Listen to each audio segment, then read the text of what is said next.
Welcome to Schelstraete On Tour, Future of Equine Sports, the podcast where we explore key developments that are shaping the global equestrian sport. Each episode features in-depth conversation with the leading voices within the equestrian industry. I'm Piotr Wawrzyniak, I'm your co-host today, attorney and partner at Schelstraete Equine Law. I'm together with Luc Schelstraete there, and we are thrilled to welcome our third guest, David Will, very successful German showjumper, chef d'équipe of Saudi Arabia.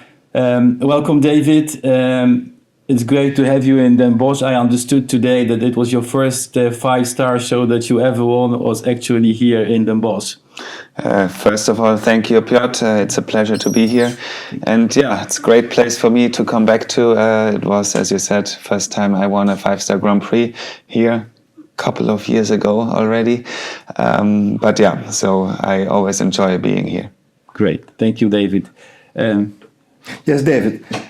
We're all anxious to hear from you who you are and what made you so successful. But first of all, you're German. Can you tell a little bit about the way you developed your career? And then tell us a little bit about what you do in the Middle East. So first of all, I'm from Germany, South Germany, yes. Actually, from Lake Chiemsee, which is close to Munich, close to the Austrian border. I was very fortunate to have two parents that were riding teachers and very involved in equestrian sports. My father was more concentrating on the show jumping. My mother more focused on the dressage. And that for me as an equestrian was a great upbringing already, because I directly learned both sides. Yes. So how to work a horse correctly from a dressage point of view, and then of course also, which I always found more interesting, from the show jumping point of view. I was at home until 17, until I finished with school. I tried to finish earlier, but I wasn't allowed from my parents. Yeah.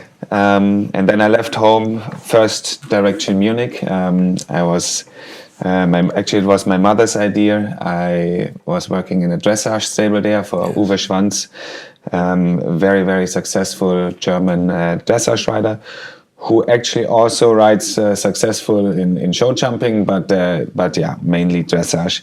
And my mother said, "This is if you want to make a career." She still hoped you to make a career in dressage.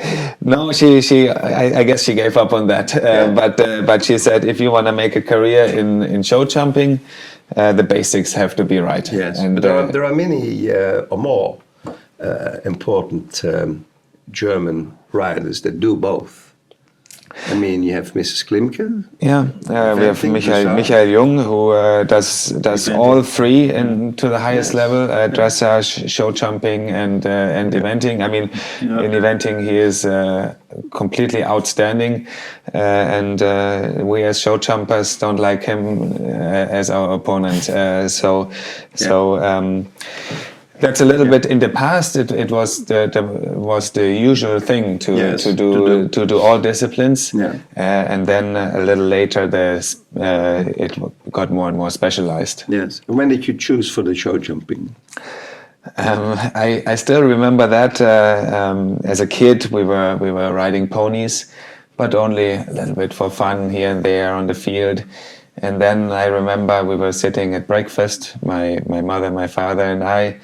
And my mother told me I could ride one of the tall horses, and I was very excited about that. And then I had the two options: the jumping horse from my dad or the dressage horse from my mom. And directly decided for the show jumper from my dad, Blueberry.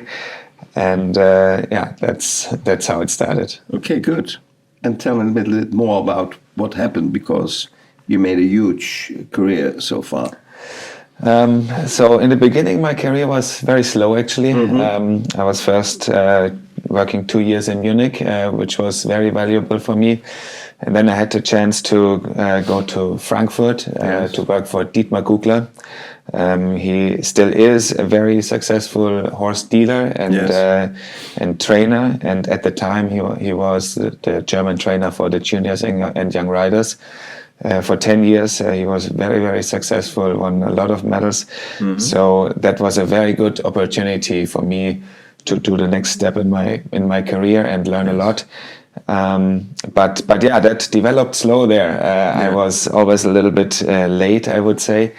In the very beginning, I was doing a lot of grooming, truck driving, and so on, like the normal work. Which also, I have to say, shaped me a lot. I had some great experiences also as a groom. Yes. I was grooming. Dietmar was training 2 riders from the UAE for the WAG in Kentucky, and I was their groom there. And also in the same year, I did the Asian Games with them in Guangzhou. And also for Angelika Augustsson and Jason Smith, I was their groom at the Europeans. Yes. In Prague, juniors and young riders Europeans. So those were also like great experiences for me. So it's not only the big step from mom and dad into the top sport, but you learned your way, and as they say, you start at the beginning. Yes. Like this still helps me a lot. I was it was a very good build up from the ground up. As I said, it was in the beginning a little slower than I always wanted. I rode my first 140 when I was 13 years old, but I won my first 140 when I was 23 years old. Yes. So that was a very, in my eyes at least, especially at the time, a very slow development, and the one or the other tier was running. Yes. But I got a very special horse when I was 23. I got the chance to ride it at Dietmar Gugler's, and that horse then I won my first 140 with it, and that horse shaped my career then at the time. Okay, what happened after that? We think you love the area of Frankfurt, right? Because you stayed there. Now you are based in Pfungstadt, which is also, I think, not that far away from Frankfurt. And tell us a little bit more. What did you do after Dietmar's place? You immediately started your own company, or how did that go? So the Frankfurt area has proven good for us. That's why we also stick to it. It is obviously for our business with the big international airport, it is very, very handy. It's very handy for us to go everywhere, and it's also very handy for everybody else to come to us. Yes. And Frankfurt itself being a great city, and not only Frankfurt, like we have just within 30 minutes around us, we have fantastic cities like Mannheim, Wiesbaden, Heidelberg, Mainz, and so on and so on. So it is just a great area to be in, and it has proven very valuable for us. I was working for 10 years for Dietmar Gugler, and after 10 years at that time, he made his move down to actually where I came from. That's also to Bavaria. His wife Sylvia Gugler, her family has a big horse farm with a hotel there. That's actually where where my parents were the trainers. So that's how the connection came at the time. But then, I didn't feel like this was the right direction for me, and it was then it was always my intention to start my own business, and then that's where I decided to start my own business. And but it was a great time at Dietmar's, and that also really shaped my career. And we planned my own business together. Like it was not like a cut. It was already discussed almost a year in advance before I stopped working for him. So we also had a great ending. It was a smooth transition. Great ending to a great time. When you talk about the business, you mean the dealing in the horses? I mean, he was a very successful, or he is a very successful horse dealer, but at the same time, a very good horse and rider trainer. Yes. And this was what helped me a lot. I feel like we have, like in our business, certain pillars that where we build it on. Of course, one part, at least for us, has to be the dealing. But then, of course, the training of horse and rider, those are and the show jumping, the shows, those are the pillars of our business and our success, and those are exactly the things I was able to learn there. Okay, interesting. But then when you started, you started by your own, or this is the moment that you met Richard Vogel and you thought, okay, let's do it together. So I knew Richard from for a long time already. A Turkish lady called Sevil Sabanci. She was renting stables at Dietmar's, and Richard's uncle, also Richard, was working for her, or is still working for her. So I already know Richard from Richard Vogel. The father. Richie from from the age of 12, when he always used to come and on the holidays, school holidays, to learn more riding from his uncle. So that's how long I know him already. And after I started my own business, it became clear to me rather quickly that I didn't want to run it alone, because alone I felt quite limited to what I was able to do, and then that's how it developed with Richie. I had to beg him a little bit, but in the end it worked out, and we're very happy that we're running the business together. V&W Equestrian, right? V&W Equestrian, exactly. Okay, good. So which year was it, David, that you started the business? So that would have been 2021, the end of 2021. And it's been going very quick since the business has grown a lot, which we're very proud of. I think still we managed to do it in a very sustainable way. We're looking forward to the future. Can you tell us a little bit about the successes since you started the business? So, as I said, we managed to grow the business a lot. I think it's a natural thing in equestrian sports that you start with a lot of horses from owners, because of course you need to cover your monthly costs, and this is much easier if you have owners that pay for their horses. But directly from the beginning on, we always invested into our own horses. Now we have a lot more own horses, or at least horses that we own with other people together, than horses from owners. So that's a great development for our business. And then of course, what worked really well was working on our show jumping careers. I myself during that time was able to win for the first time a medal at a championship. We won silver medal at the Europeans in Riesenbeck with the German team. We were able to accelerate Richie's career a lot. I guess everybody knows how that went the last years. It went all the way to being number 4 in the world ranking right now, being reigning European champion, winning many Grand Prix, such as Geneva, for example, one of the biggest we have in our sport. And then, of course, a big milestone for us was also being able to get Sophie Hinners to join us. She joined us a little bit later. She was Richie's girlfriend already at the time, but she was still working for family Hendricks, which was really great for her. That was where she went after she left home, and that's what I think shaped her a lot and defined her career and her way of riding, which we all appreciate a lot. And ever since, she's been a pillar of our success as well. She was also together with Richie at the Europeans this year. She was also able, together with Richie and Christian Kuckuck and Markus Ening, she was able to secure the bronze medal for the team with Iron Dam's My Prince. And yeah, this was another milestone for us. Yeah. You're mentioning Iron Dam. She participates at the Iron Dam's team. What did it do for her? Yeah, Sophie is a part of the Iron Dam's team. This has accelerated her career by a lot, tremendously. In my opinion, riders like Sophie or Richie, they go their way.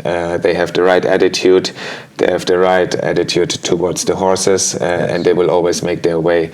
But like Sophie would not have made her way that fast without the support of Iron Dams, definitely. Okay. So we have talked about sports and the business, the dealing, but you have another job as well that you are very active on. Can you tell us a bit? Yeah, and maybe how did it start? Because you were mentioning that you were providing some support to the UAE riders during the Asian Games, but how did it start with the Saudi Federation, David? So at the time, we had some riders from UAE training with Dietmar Gugler, and the riders that I supported or that I groomed for were Ahmed Al-Junabi and Sheikh Majid Al-Qasimi. Still very strong friendships from that time, still that I always appreciate seeing them still to this day. And that's a little bit where it started, that we had a little a closer connection to the Middle East.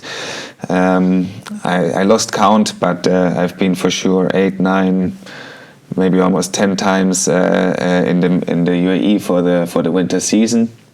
And that's of course where I did a lot of connections with the riders there from the Middle East that were competing there, and that's where my engagement as a chef d'équipe for Team Saudi, where this came from. That's where it originated.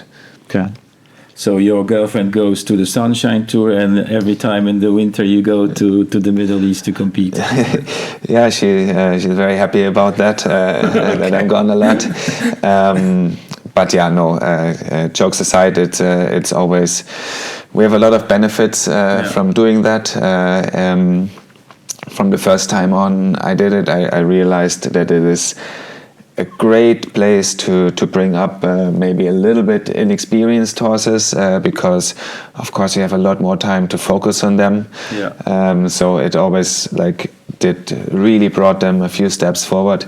And what I also realized, even the older horses, they come back from it twice as strong and fit. It is it's same with us humans. They from the Sunshine Tour, you mean? No, I'm talking about Middle East. Sunshine Tour is not always sunny and not always warm.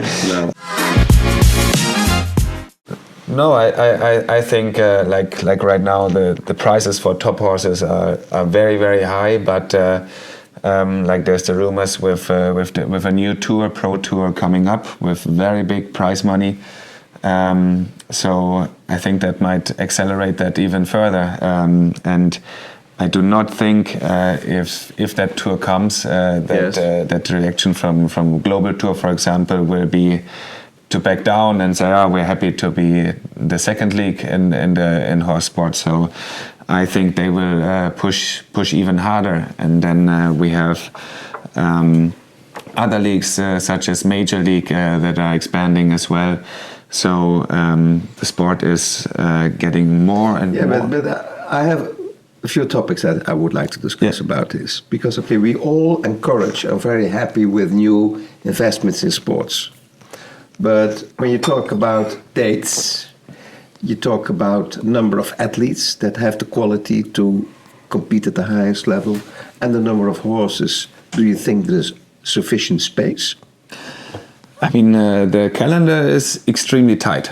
And this is like a little bit a personal opinion, and maybe it's going too far, but I think there should be nowadays 6 or 7 star events. Yes. We have many 5-star events, and in my opinion, shows like Aachen, Spruce Meadows, Sertogenbosch, Rolex Grand Slam shouldn't be the same level like every 5-star where there's no. They should upgrade more. A super 5-star. Yeah, super 5-star or 6-star events, whatever. Maybe they should do a limited number of 6-star events a year. They should maybe say, okay, we allocate every year 10 6-star events, and only the best 10 events will get that certificate. Yeah, but what should then be the difference between a 5 and a 6-star? Prize money? I mean, prize money is always one of the key elements, because that's what draws the top riders with the top horses. You can have a 5-star event that is just at the 500,000 minimum prize money overall, and then we have events like Aachen, where there is millions, where there's like 3 million in prize money, or Calgary even more, Spruce Meadows. So how is that the same kind of event? The one 5-star has 300 spectators, and in Aachen there is the stadium with 50,000, or over the whole week with 250,000. Yes. So in my mind, how can that be the exact same category? I understand. I think it's a good idea to have also 6-star. Something to discuss with the FEI. But the number of athletes. Can they grow with it? I don't think. When you're now a 3 or a 4-star rider, can you develop easily into a 5-star? I don't see a problem with the athletes. There's many very good, or at least very talented riders. Yes. The number of horses is a bigger problem. I mean, the breeding over the years gets better and better and better. We have more and more, like the percentage of horses that make it into the top sport is getting bigger and bigger and bigger, but still the breeding numbers are not. They go down. Exactly, or at least not increasing for sure. Yes. So we have more and more events. We have a lot of very talented and very good riders, because the horse gets more and more show jumping gets more and more global. Yes. So naturally the number of top riders gets more. But we are still limited to the same. Educated. They need to be selected, educated. That's a huge. Before you have a 6-star, talking in your terms, a 6-star horse, 50 will not make it, or 100. It's just a small percentage. More so the demand for these horses, and you are as a horse dealer will encourage this, because there will be more clients. Expensive. Horses, more demand, and the same number. Like that's basic economics. The prices will rise. That bears a lot of difficulties, like for us, like who try to make a business from it. It is very difficult to find those horses, but at the same time, it brings a lot of possibilities for us, because who, if not we, can develop those horses and then sell them for that's those, the biggest problem at the moment. Those big prices. Like that's like we invest a lot of money into young horses. I think this is because we have the capabilities to develop those horses from foal on until they arrive at Grand Prix level. So I think that is a very big benefit from us, or like there's others like us, but we have a very, very good and strong group of riders, and also very, very interested in young horses. like Richard, for example. Now the past years, we always had the show with the biggest prize money in the world in Calgary, at the same time as the German Championship for the young horses. Yeah. But So what can you do? Yeah, no, it was always now the last years. Last year it was me and one of our riders, Pia-Louise Bauer, competing at the German Championship, and the year before it was Sophie and I. So we always compete there, and we always compete with whatever 15 to 25 horses. Yes. So a big group. But Richie is always very sad about not being there. But of course, for us, it makes a lot of sense to have him at the top show. To get back to this new tour, I heard a rumor that it will be introduced somewhere at the end of March or beginning of April. We are all very interested in what the key figures and the ambitions will be. Get back to Saudi and the Middle East. Everything developed well until this terrible war started. What do you think the effect is at the moment for the equestrian sports in that region? So I think first of all, like the development over the past years or 10 years has been really, really big. Not only in Saudi, in the whole Middle East. Yes. There's great shows, great tours. Every year it's improving. Every year it's better. Every year there's better riders, better shows, better horses. Like it is really, really improving. 10 years ago, you could go there and take some easy prize money, and that's certainly not the case anymore. Now, sadly, this war happened. The tension has been building for a while, and everybody saw it coming a little bit. Now sadly it happened, and of course, there's also bigger implication. Bigger problems than our sport only. Yes, of course. But talking about our sport, of course, everything came to a grinding halt there. The tour in the Middle East and in the UAE was basically already over. Yes. But there were still due 4 or 5 star shows in Doha. Yeah. Also the Global Champions Tour. And that came to a grinding halt very, very quickly. The war started the day the horses were supposed to fly to Doha. From Liège, yes. So most horses were already at the airport. Yeah. And then, of course, all of this was cancelled.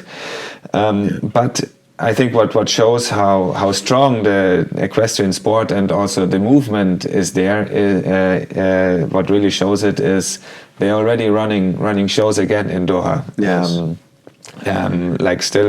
But more for the local people? National shows, or how does that work with the ATI? They from what I heard, they basically had to change it to national because they cannot get the officials out there right now. The trafficking is terrible. You cannot fly to. So that is very difficult. But they are running the shows nationally now.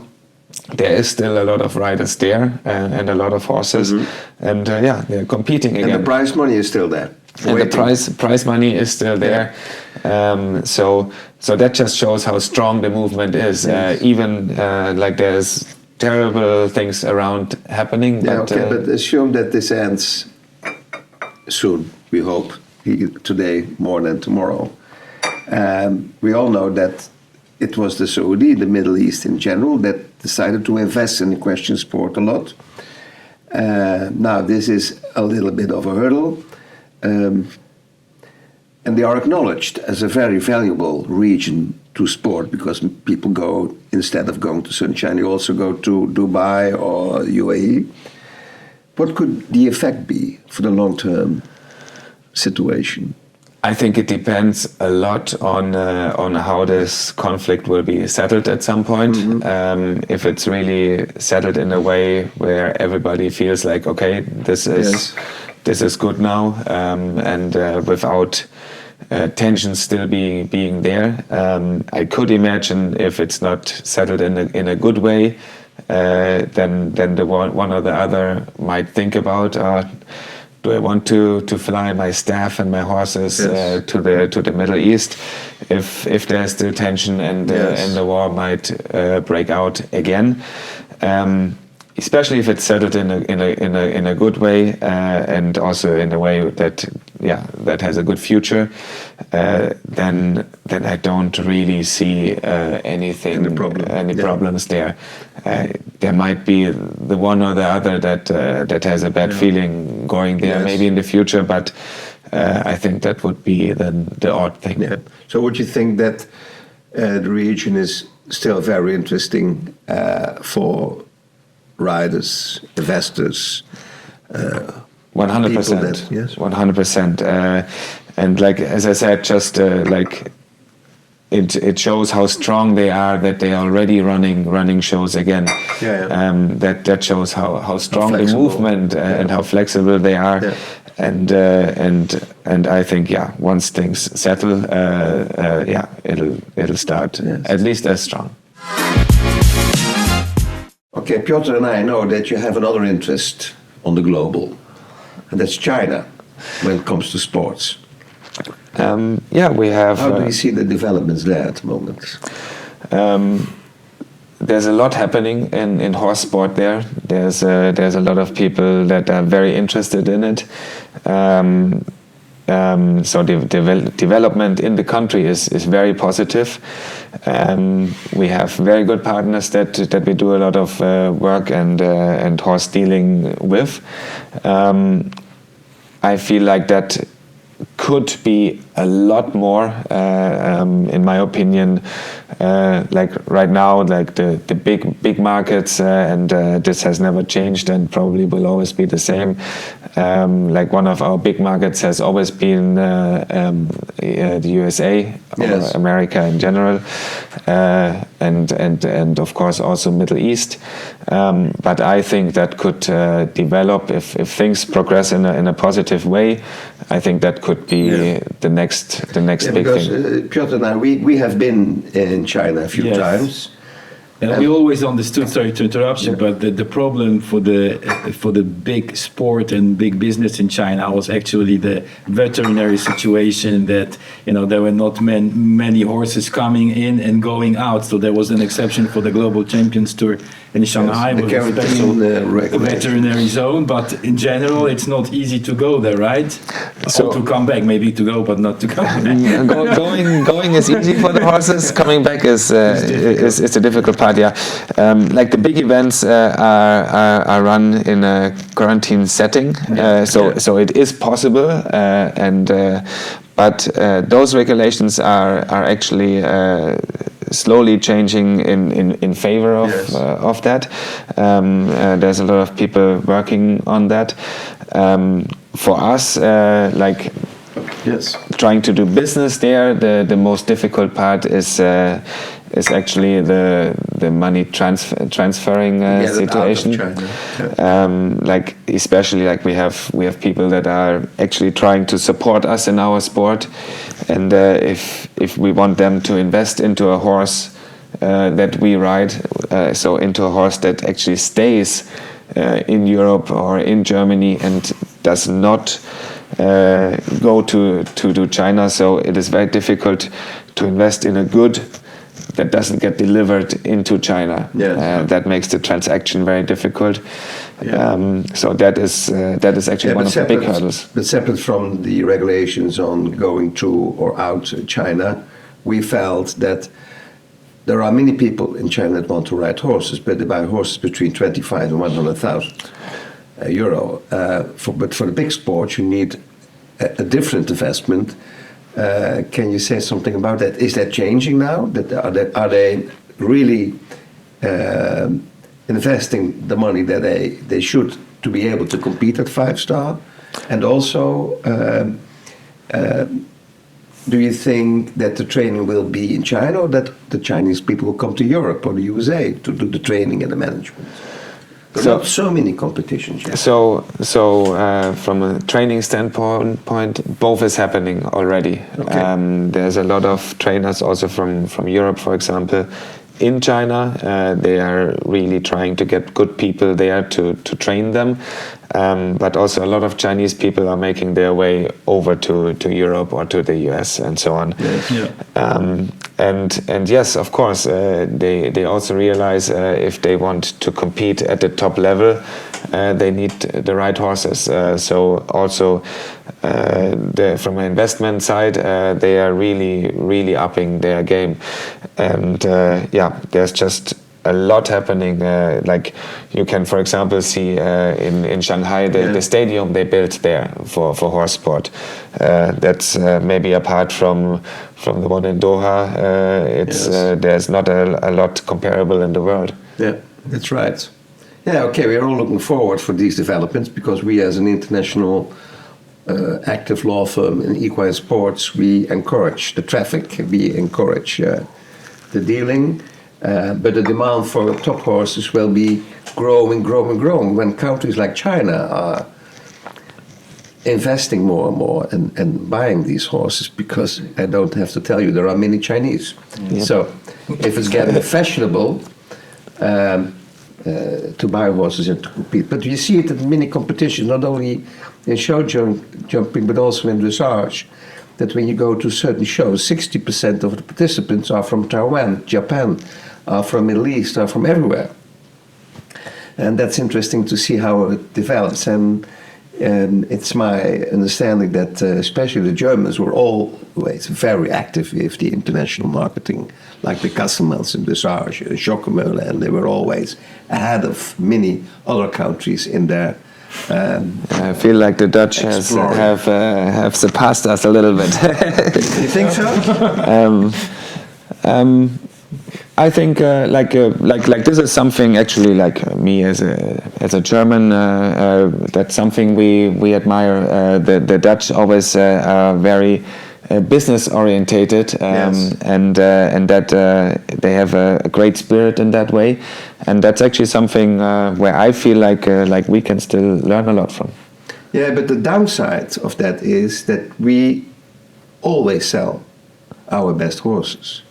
So then you keep the best horses and you beat us in the competitions. I mean, I remember when I was a kid and I was watching championships or Nations Cups. The expectation was for Germany to win, and that has changed. Like it's gotten very hard because of countries like Holland, like the Netherlands. Yeah, but I would like to discuss this with you. I mean, not only in show jumping but also in dressage, there was always a battle between Germany and the Netherlands. And at this moment, I think we are losing track a bit in the Netherlands, especially in dressage, but also in show jumping. Germany is doing very, very well. In the dressage, we have new countries, like, it's not a new country, but when you see what's going on in Belgium, in dressage, it's getting better. So you started this very nice podcast meeting with the way you started your career. Mom doing dressage, daddy doing showjumper, which is always the same, I must say. But talk about dressage. What will the future be in dressage when you compare it to show jumping? So I'm like through my background, I follow dressage. I'm maybe not the best expert in it, but also dressage. Like the interesting thing in show jumping and dressage, in my opinion, is the globalization. Like it is just now so many countries around the world that are both show jumping and dressage getting involved more and more. And like we just talked about the tour in the Middle East, in Doha, for example. And they are running dressage shows there too. And also in Saudi, right? The World Cup last year, I think. In also very small compared to the rest of the world.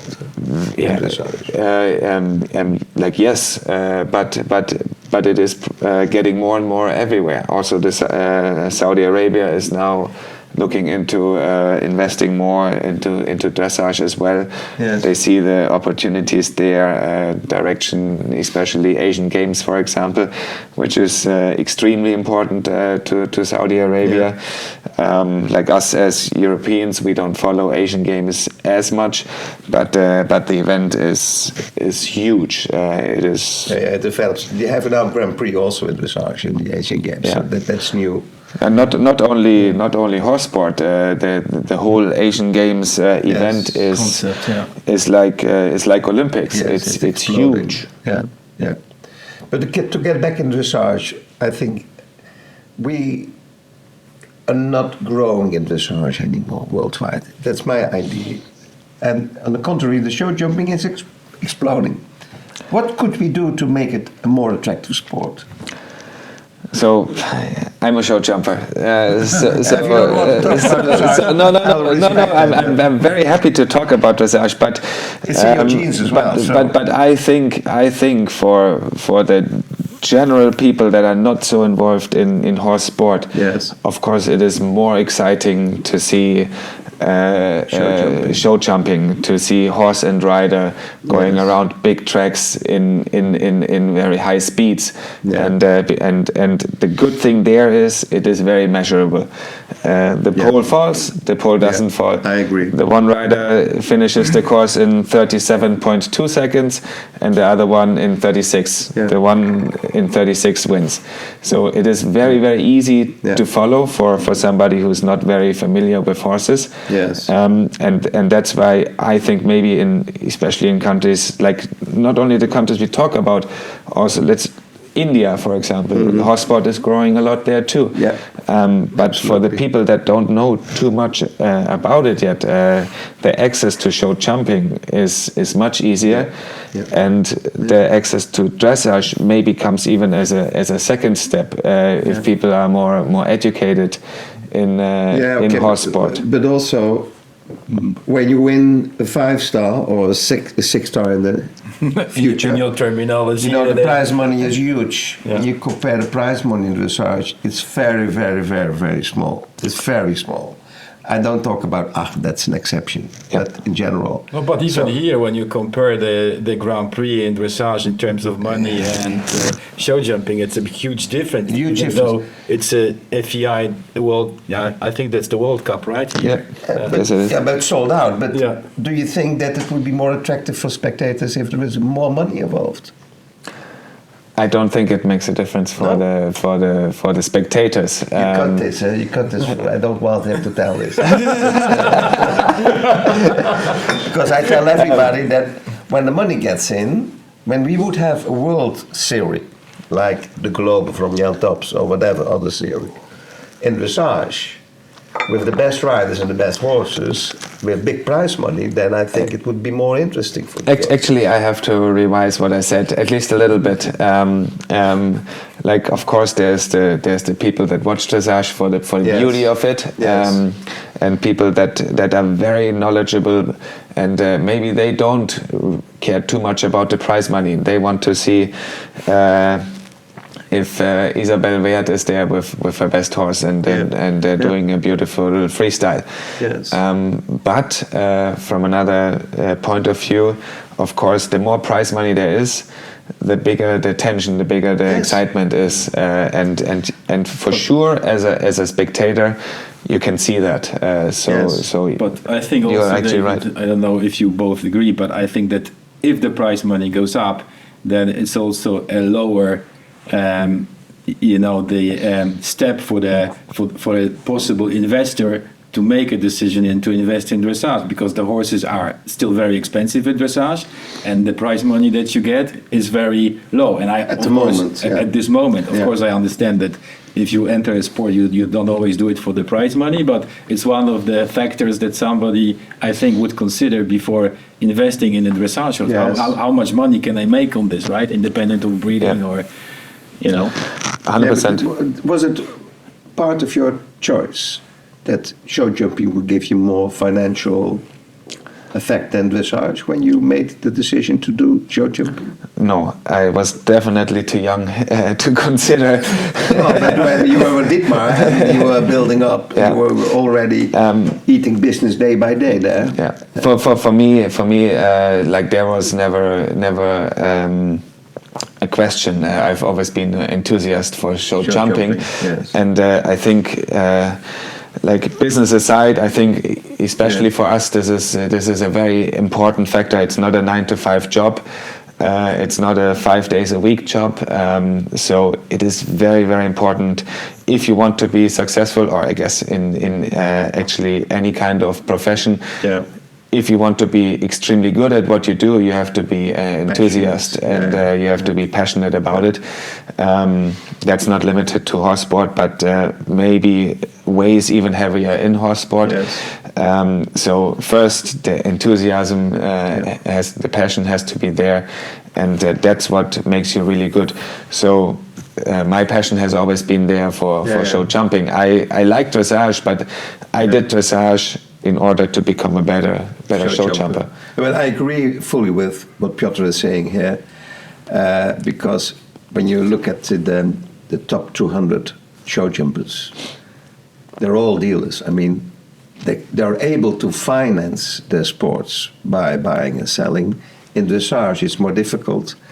But the dressage horses are not as expensive anymore as they were 15 years ago. The dressage horses were more expensive than the show jumpers. That's not the situation anymore. I mean, that, like, first of all, I think that is something that, of course, comes with prize money. Yes. You can win more. That makes the horses more expensive.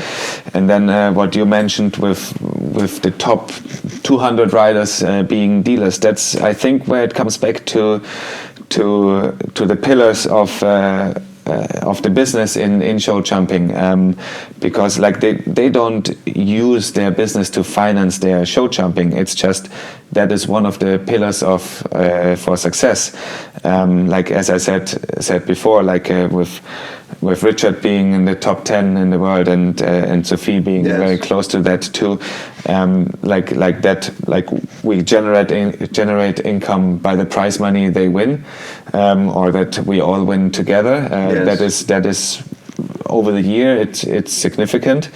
And at the same time, that's what makes you as a person interesting to potential clients, students, and so on. If I'm a wealthy man in America and I want my daughter to get the best education, what do I look at? I look at the world ranking, I look at the top shows, and I see which rider and B, which team is successful there, and then I approach those people. So that's the other thing. And then for dealing of the horses, you jump at shows like Sertogenbosch, you are successful with the horses, and that's what increases the value of those horses. So it all works together. Competing is in fact a kind of marketing for your products and your services. Exactly, marketing, and at the same time, like, it makes you interesting, you and your horses, and of course, like as I said, in the end of the year, it is a significant amount of prize money as well. And then you pay the big taxes. Then we pay we are from Germany. We pay a lot of taxes. But I can tell you it's the same here. But at least my tax advisor always tells me, David, if you have to pay a lot of taxes, you were successful. But I never like to hear this. It still hurts. Did you ever consider to create a corporate business in the UAE, because the corporate tax is 9% over there, and there's no income tax. And you never thought by moving your business up to the Middle East? Like in fairness, there have been thoughts into that direction, of course, because it is like for us, like the taxes we pay at the end of the year also means like less money for us to invest, yes. into growing our business. And like this, I actually don't know how it is in other countries, but in Germany, for example, horses in your business are not a good. If I buy a horse, it doesn't go off my profit. It's not like when the farrier buys nails or horseshoes. So it makes it twice as difficult to invest at the end of the year. So yeah, there have been thoughts into that direction, but it is not so easy, and also like the officials in Germany are getting more and more involved and focused on those things. But anyway, if you have a business like you have, and many others in equestrian sports, when you compare it with the multinationals, I mean, you deal international, your income comes from other countries. It's always interesting to ask yourself and your tax advisors, shouldn't we open a second business elsewhere to let it grow more and to make the best decisions? Yes, of course. We spend a lot of time in the Middle East usually through the winter. We always try to split up a little bit. Richard is always the whole winter he spends in America, mainly in Florida, because it makes no sense for all of us to be at the same show at the same. Compete against each other, David. That's not the best. This and then to get all the prize money. This is maybe one part. The other part is of course. If I'm in Florida as well, we talk to the same people, so we have a lot less benefits than if we split up, for example. This way we can do Middle East and Florida, bigger network. Much bigger network, but still, and that's one of our advantages. I think that your clients might be coming from the Middle East, but the horses you find here, right? Always. When we look at your horses that you have, I mean, they are all European, so. Yes. But that stays the same, you think? Europe It is the is source of the world. So it is mainly like that. Like there's, for example, especially South America, there is actually big breeders where also more and more horses come from. Even South Africa, it also this becomes more globally, but the heart of breeding is Europe, is Germany, Belgium, Holland, France, UK. So we have discussed, I think, the most interesting topics, but if I may, I have a last question for you. You have a lot of experience as a rider and as a dealer, but you're also very into the German success. What advice would you give other countries like the Netherlands or the Middle East in general to do it better? Where should they focus on? So I think I couldn't give advice to the Netherlands, for example, because that's very, I think Europe, or at least like the free countries, especially Germany, Belgium, Netherlands, it is very similar, and the level is, I think, very, very similar. Countries like Middle East, for example, and this is exactly what they are doing. They are doing a lot in the basic stuff, in the basic area. Both horses and riders. They are investing now a lot into young horses as well. The first time I did the tour in the UAE, there were no young horses, and now they have every show. They have youngster tours, they have finals for the young horses, and the numbers in those classes are huge. So there's a lot happening there, and also they are investing a lot into the young riders. Yes. They have programs educating them well, but with what we talked about in my case, with the basic stuff, like really from the ground up. It's the same in Saudi Arabia. We are working heavily on developing programs to improve the training for the young riders, the juniors, like really from the ground up, and I think that's key for really strong horseback riding nations. That's where the strength comes from. The strength comes from the depth in riders that are well educated, and horses, and those things of course go together. Riders learn riding on well educated horses, and well educated riders make well educated horses. Yes. So the work on the basic level, this is what makes a nation strong. Yeah, I think we can confirm this, Piotr, because we from Schelstraete Equine Law, we were recently in Abu Dhabi, sponsor of the Al-Shira Tour, and we were very positive impressed about the under 25 riders of the Al-Shira team. I mean, many really top. That is a big success story. Sheikha Fatima bin Hazar Al Nahyan, she started this program many years ago, and she was very focused on juniors from UAE. Bringing them up, she always brought a team over to Europe, and the focus was always very much on educating those riders. Yes. And now there is like real top riders coming out of this program, like for example Omar Al-Masuki. He competed very well at the World Cup finals in Basel. Like to many people that didn't know, it came as a big surprise. Young guy from there was competing with the top guys from our sport, and in style, so that has been a very successful program, and I think like a blueprint for others. Okay. Okay, I think that this is very inspiring, what you told us, and I hope that all these countries will understand what you were trying to make clear. It's about breeding, it's about educating, it's about programs, vision, motivation, and passion.